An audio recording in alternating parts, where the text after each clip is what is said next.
ससुराल में बहुत से सपने सजा कर आई थी। सोचा था बंटी की नौकरी है, अच्छा घर है, जो तंगी मायके में देखी है वो ससुराल में नहीं मिलेगी। छोटा परिवार है, बंटी की 2 बहनें और माँ है, पिताजी थे नहीं। ससुराल में राज करूंगी। कुछ दिन बहुत अच्छे बीते, मगर एक दिन पता चला कि बंटी की नौकरी छूट गई। सारे सपने हवा हो गए। अब हम क्या करें बंटी, कहाँ से खर्चा चलेगा? अभी तुम्हारी 2 जवान बहनें भी कुंवारी हैं, उनकी भी शादी करनी पड़ेगी। कैसे होगा सब? क्या करूं टुनटुनी, कंपनी घाटे में चल रही थी इसलिए बंद हो गई, पर तुम चिंता मत करो, सब ठीक हो जाएगा। 2 साल बीत गए मगर बंटी को कहीं काम नहीं मिला। जो जमा पूंजी थी उससे एक बहन की शादी कर दी। कुछ दिनों बाद टुनटुनी को एक बेटी हुई। टुनटुनी की चिंता और ज्यादा बढ़ने लगी। बंटी, अब हमारी बेटी हो गई है, अपनी इच्छाएं तो मैं मार भी लूं, पर बच्चे की जरूरतें वो तो पूरी करनी ही पड़ेगी ना। जानता हूँ, कोशिश कर तो रहा हूँ। और 1 साल बाद टुनटुनी ने एक और बेटी को जन्म दिया। बंटी की माँ बोली, बंटी, तेरी एक बहन की शादी तो हो गई, मगर बेटा अभी दूसरी भी है, उसका क्या होगा? माँ, ये घोंसला बेच देते हैं, कुछ दिन किराए पर रह लेंगे। मैं क्या करूँ, दिन रात कोशिश में लगा रहता हूँ, पर कहीं काम मिल ही नहीं रहा। बंटी, बहनों के लिए आप मकान बेच रहे हो, हमारी भी 2 बेटियां हो गई है, उनके लिए क्या बेचोगे? टुनटुनी, मैं पढ़ा लिखा हूँ, तुम क्या सोचती हो कि मैं अब ठेला लगाऊंगा? ये मुझसे नहीं होगा। टुनटुनी रोने लगी और बोली,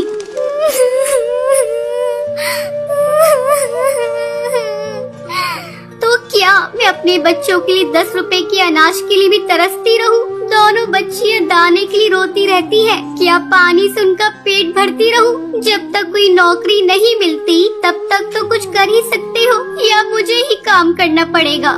नहीं, हमारे घर की बहू बेटी बाहर काम नहीं करती। टुनटुनी बहुत दुखी रहने लगी। कुछ समय बाद घर बेचकर दूसरी बहन की शादी भी हो गई। अब तो रोज ही बंटी और टुनटुनी के बीच में लड़ाई रहने लगी। एक दिन बेरोजगारी से तंग आकर बंटी ने आत्महत्या कर ली। टुनटुनी के सारे सपने टूट गए।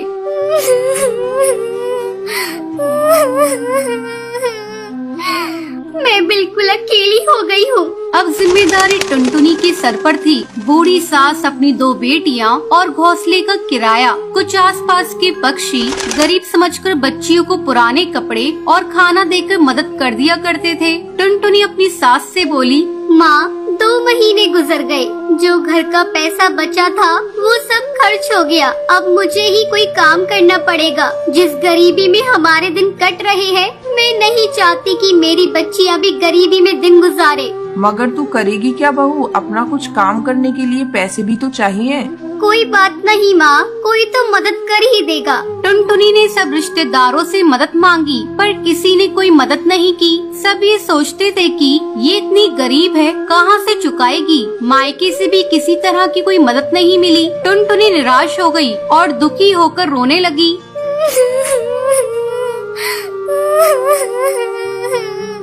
मैं अपने बच्चों को भूखा नहीं मरने दूंगी, कुछ ना कुछ करूंगी, पर इतने पैसों में क्या काम करूं? एक दिन उसे उसके ही जंगल का एक चिड़क गोलू मिला। वो टुनटुनी की शादी से पहले टुनटुनी को बहुत पसंद करता था, लेकिन उससे कभी कुछ कह नहीं पाया था।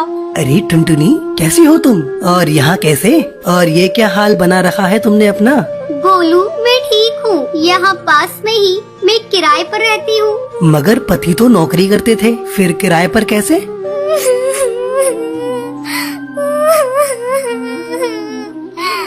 मेरे पति नहीं है, नौकरी छूट गई, घर बिक गया, बहुत गरीबी में दिन गुजार रही हूँ, कोई काम भी नहीं कर पा रही हूँ। मेरे पास केवल 1000 रुपए हैं, उसमें मुझे घर का खर्चा भी चलाना है और किराया भी देना है। मेरी सास बुजुर्ग है और मेरी 2 बेटियां भी है, कोई सहारा नहीं है, सबने साथ छोड़ दिया। कैसे कर पाऊंगी इतने कम पैसों में कोई काम? इतनी चिंता मत करो टुनटुनी, तुम चलो मेरे साथ। गोलू उसे चूड़ियों की थोक रेट वाली दुकान पर ले गया। ये मेरी ही दुकान है टुनटुनी, फ्री में देकर तुम्हारे आत्मसम्मान को ठेस नहीं पहुंचाना चाहता, इसलिए ये 1000 रुपए की चूड़ियाँ दे रहा हूँ। बाजार में इनकी कीमत बहुत ज्यादा है, पर मैं तुम्हें ये आधे रेट में दे रहा हूँ, लेकिन तुम इन्हें 20 रुपए दर्जन बेचना। ये बहुत सुंदर चूड़ियाँ हैं, पहले कम बेचना और जैसे ही मुनाफा दिखाई दे 30 रुपए दर्जन बेचना। टुनटुनी टुनटुनी बहुत खुश हुई। उसकी सारी परेशानी का हल जो उसे मिल गया था, वो चूड़ियाँ बेचने लगी। चूड़ी ले लो, चूड़ी रंग बिरंगी चूड़ी ले लो,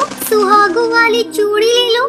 वो डाल डाल जाकर चूड़ियाँ बेचती और बीच बीच में आकर अपनी बेटियों को भी देख लेती। आसपास के पक्षी उसे गरीब समझकर मोल भाव भी नहीं करते। सबको उसकी चूड़ियाँ पसंद आने लगी और उसकी खूब बिक्री होने लगी। चूड़ियाँ तो टुनटुनी के पास ही सुंदर होती हैं, उसी से खरीदेंगे। तीज त्योहार पर और शादियों में चूड़ी पहनाने के लिए उसे ही बुलाया जाता था, जिसमें उसकी कमाई अच्छी हो जाती थी। इस तरह एक साल गुजर गया। टुनटुनी के अच्छे दिन आने लगे। टुनटुनी गोलू से बोली, गोलू, तुम्हारा बहुत बहुत धन्यवाद। तुम्हारी वजह से मैं आज अपनी गृहस्थी चला रही हूँ, नहीं तो भूखे मरने की नौबत आ गई थी। ये तो तुम्हारी मेहनत है टुनटुनी, मैंने कुछ नहीं किया। जितनी मेहनत करोगी उतना ही अच्छा फल मिलेगा। इसलिए कहते हैं मेहनत करने वालों की कभी हार नहीं होती।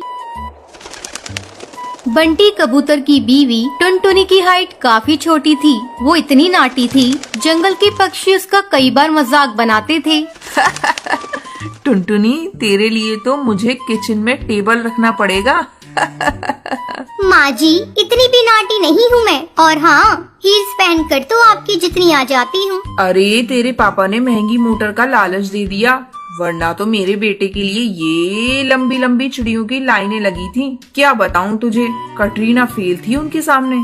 पर माँ जी, आपका बेटा भी कौन सा हाइट में अभिषेक बच्चन है जो कटरीना मिल जाती। वैसे भी मेरी और इनकी जोड़ी तो राम सीता की जोड़ी है, राम सीता की। एक दिन सभी खाना खा रहे होते हैं। माँ, दाल बहुत अच्छी बनी है, जरा और देना।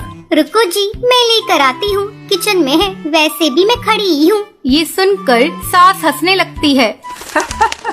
तुम खड़ी हो या बैठी, एक ही बात है। बस कीजिए जी, अभी हील्स नहीं पहनी है मैंने, वैसे भी हील्स पहनती हूँ तो आपके बराबर लगती हूँ। एक दिन टुनटुनी सब्जी लेने बाहर निकलती है तो पड़ोसन कहती है, देखो देखो कितनी नाटी है। रंग तो दिखने में ठीक ठाक था, हाइट भी ठीक ठाक थी, फिर क्या जरूरत थी ऐसी नाटी बहू लाने की। दहेज बहन दहेज, अंधे हो गए थे पैसों के पीछे, अब करे जग हंसाई।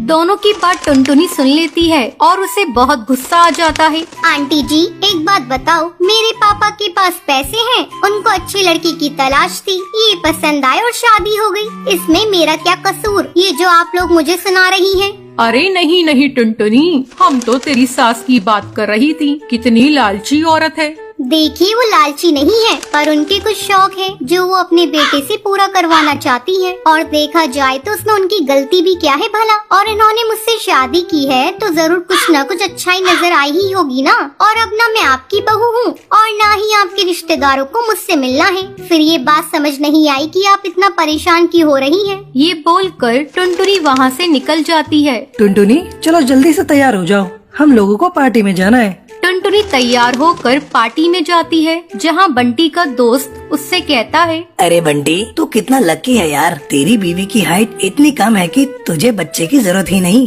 भाभी बच्ची ऐसी है। और बंटी, अगर मेरी बीवी की हाइट इतनी कम हो तो मैं घर से बाहर निकलूं ही नहीं। कहीं फुदक के कहीं चली गई तो लेने के देने पड़ जाएंगे। सभी टुनटुनी पर हंसने लगते हैं। तभी पार्टी की जगह पर आग लग जाती है। अरे भागो यहाँ से, जल्दी भागो। अरे लेकिन बाहर के दरवाजे पर ही आग है, हम बाहर निकलेंगे तो निकलेंगे कैसे, कोई रास्ता भी नहीं है। अरे रास्ता है ना, अगर कोई सामने वाली खिड़की से बाहर निकल जाए तो सब निकल सकते हैं। तभी टुनटुनी छोटी सी खिड़की से बाहर निकल जाती है और आग बुझा देती है। अरे वाह, भाभी जी ने तो हम सबको बचा लिया। वाह भाई वाह, बीवी हो तो ऐसी, अपने पति ही नहीं यहाँ मौजूद सभी की जान बचा ली है। भाई बंटी, माफ कर देना, तेरी बीवी तो सच में कमाल है। मुझे ये बात पता है और मुझे मेरी बीवी पर गर्व है। टुनटुनी मुस्कुराकर अपनी पति की तरफ देखती है। कुछ दिनों बाद टुनटुनी और उसकी सास मार्केट जाती है। वहाँ पर, अरे भैया, ये कपड़े देना कितने का पड़ेगा? माता जी, ये तो बहुत महंगा कपड़ा है, लेकिन अब बस 2 मीटर बचा है, मेरे तो किसी काम का है नहीं, आप बस इसके 100 रुपए दे दो। अरे भैया, तो मैं क्या करूँगी इस टुकड़े का, लेकिन वैसे है बड़ा ही सुंदर। तभी टुनटुनी बोल पड़ती है, इसमें तो मेरी पूरी ड्रेस सिल जाएगी। ये कहकर वो कपड़ा ले लेती है। अगले दिन टुनटुनी वो ड्रेस पहनकर सास के सामने आती है। अरे वाह टुनटुनी, ये ड्रेस तो काफी सुंदर लग रही है। बड़ी महंगी होगी ना? अरे कपड़ा तो मैंने ही पसंद किया था, बस पूरा नहीं था तो इसने ले लिया। सिर्फ 200 रुपए की ड्रेस है ये पूरी। देखो माँ जी, नाटी होने के भी कम फायदे नहीं है। जैसे तैसे दिन कट रहे थे। सास और पड़ोसियों का मजाक बनाने का सिलसिला चल ही रहा था। एक दिन मोहल्ले से बहुत जोर जोर से आवाज आती है, हाय रे मैं मर गई। अरे क्या हुआ? देखते हैं तो सभी गड्ढे के सामने भीड़ लगाकर खड़े होते हैं। मेरा बेटा इस गड्ढे में गिर गया। पड़ोसन जोर जोर से रोने लगती है। तभी वहाँ टुनटुनी आ जाती है। रोइए मत, मैं प्रिंस को लेकर आती हूँ। ये बोलकर नाटी सी पतली सी टुनटुनी चिड़िया गड्ढे में घुसकर बच्चे को बाहर ले आती है। तब क्या था, एक बार फिर टुनटुनी के लिए पूरा मोहल्ला तालियां बजाता है। मुझे माफ कर दो टुनटुनी, मैंने तुम्हारी हाइट का कितना मजाक बनाया था। कोई बात नहीं मासी, प्रिंस ठीक है, ये बहुत है। अब वो दिन आता है जब सास टुनटुनी की तारीफ करती है। वाह बहू वाह, तेरी तारीफें सुन सुनकर तो मैं बहुत खुश हो गई। आज तो तूने ये साबित कर दिया, समाज में परिंदे रंग रूप लंबाई ऊंचाई से नहीं बल्कि साहस और हौसले से काबिल कहलाता है। मुझे माफ कर देना बेटी।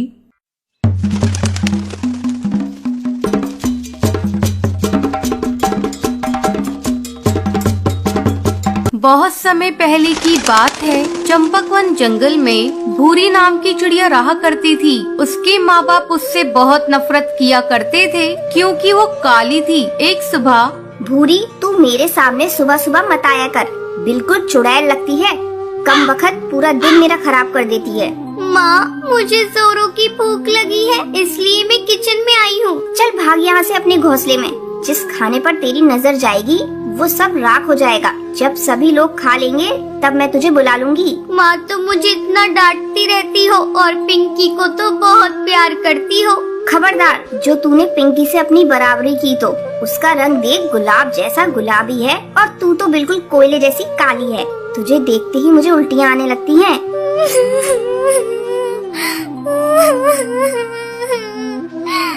अपनी माँ की कड़वी बातें सुनकर भूरी रोती रोती अपने घोंसले में चली जाती है। जब सभी परिवार के पक्षी खाना खा लेते हैं तब उसकी माँ उसे बुलाती है। अरे करमजली, आकर खा ले और उसके बाद सारे बर्तन धो देना। ठीक है माँ। जब भूरी खाना खाने आती है, ये क्या माँ, ये तो सूखी रोटी है, इसके साथ तो सब्जी भी नहीं है। यही बचा है खाने को, तुझे खाना है तो खा, नहीं तो भूखी मर। किसी तरह भूरी सूखी रोटी खाती है।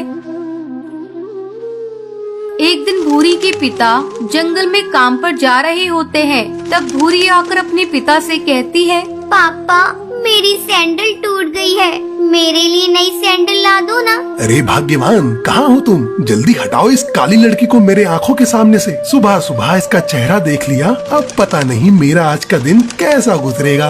अरे करमजली, तुझे कितनी बार कहा सुबह सुबह अपने घोंसले से मत निकला कर, लेकिन तू है कि मानती ही नहीं।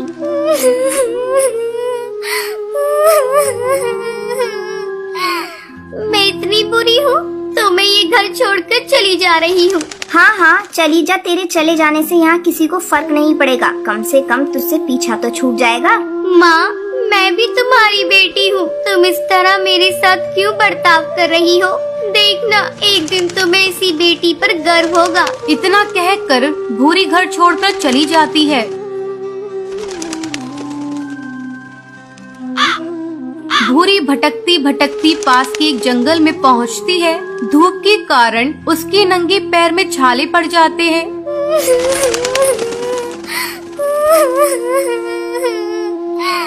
मेरे मम्मी पापा मुझसे बिल्कुल भी प्यार नहीं करते। अच्छा होता मैं मर ही जाती। अब मैं कभी भी अपने घर नहीं जाऊंगी। तभी उसी जंगल से एक जादूगरनी गुजरती है। जब वो भूरी को जंगल में अकेली देखती है तो वो उससे पूछती है, बेटी, तुम इस घने जंगल में बैठी क्यों रो रही हो? मुझे बताओ, तुम्हें क्या तकलीफ है? शायद मैं तुम्हारी मदद कर सकूं।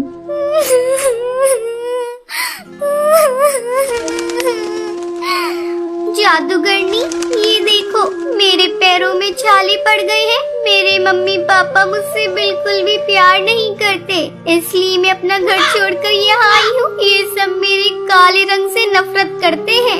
बेटी तुम चिंता मत करो, मैं तुम्हें एक जादुई सैंडल देती हूँ जिसे पहनते ही तुम बहुत ही खूबसूरत हो जाओगी। फिर वो जादूगरनी भूरी को एक सैंडल देती है।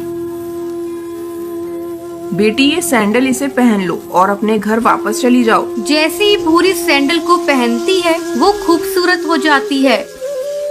फिर वो अपने घर आती है। घर आने के बाद अरे तुम कौन हो? किससे मिलना है तुम्हें? माँ तुमने मुझे पहचाना नहीं? मैं भूरी हूँ। तू झूठ बोल रही है, तू तो भूरी हो ही नहीं सकती। भूरी तो बहुत काली है। माँ ये देखो मेरी जादुई सैंडल मुझे एक जादूगरनी ने दी है। इसे पहनकर मैं सुंदर हो गई। फिर भूरी खुशी खुशी रहने लगती है।